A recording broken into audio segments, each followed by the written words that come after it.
السلام علیکم ورحمۃ اللہ وبرکاتہ۔ الصلاۃ والسلام علیک یا رسول اللہ، صلاۃ و سلاما علیک یا حبیب اللہ۔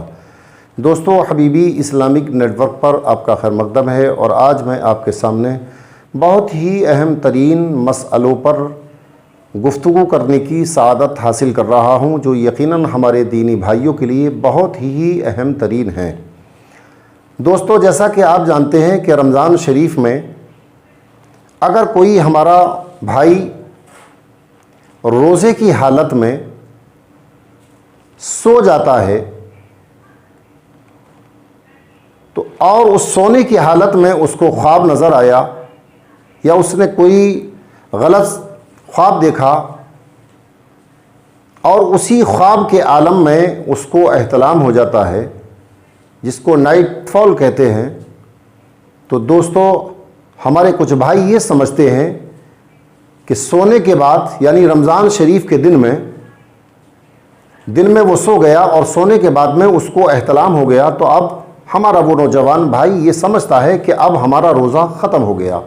ہمارا روزہ سرے سے ٹوٹ گیا۔ تو دوستو، ایسا ہرگز نہیں ہے،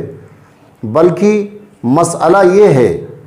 کہ اگر آپ نے جان بوجھ کر کوئی غلط کام کیا یا مادہ منویہ کو آپ نے نکالا، مثال کے طور پر رمضان شریف میں آپ روزہ رکھے ہوئے ہیں اور روزے کی حالت میں آپ نے مشت زنی کی، جس کو ہینڈ پرسٹک کہتے ہیں،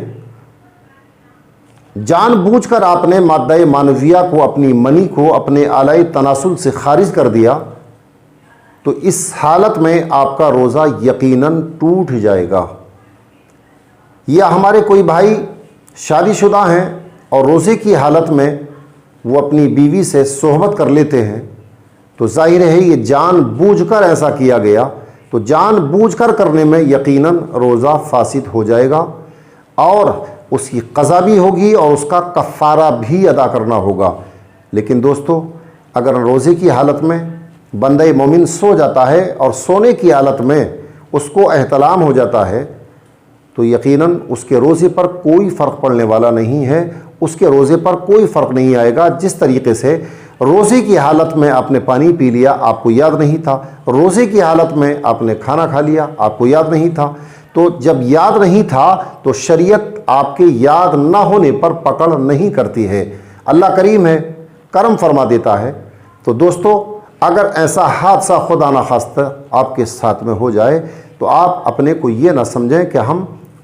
بے روزے دار ہو گئے، ہمارا روزہ ٹوٹ گیا۔ یقیناً آپ روزے دار ہی رہیں گے، اور اس کے بعد اگر آپ نے جان بوجھ کر روزے کو توڑ دیا تو یقیناً آپ کو روزہ بھی رکھنا پڑے گا، اور اس کے ساتھ میں کفارہ بھی آپ کو ادا کرنا پڑے گا۔ تو دوستو، یہ چند اہم مسائل تھے جس کو ہمیں اپنے بھائیوں تک پہنچانا ضروری تھا، ہم نے آپ تک پہنچا دیا۔ اب آپ کی ذمہ داری ہے کہ ہمارے اس ویڈیو کو ہمارے ہر بھائی تک پہنچائیں تاکہ ان مسائل کو وہ سمجھ سکیں۔ ہمیں اجازت دیں، انشاءاللہ پھر کسی نئی ویڈیو کے ساتھ آپ کی خدمت میں آئیں گے۔ اللہ حافظ، السلام علیکم ورحمۃ اللہ وبرکاتہ۔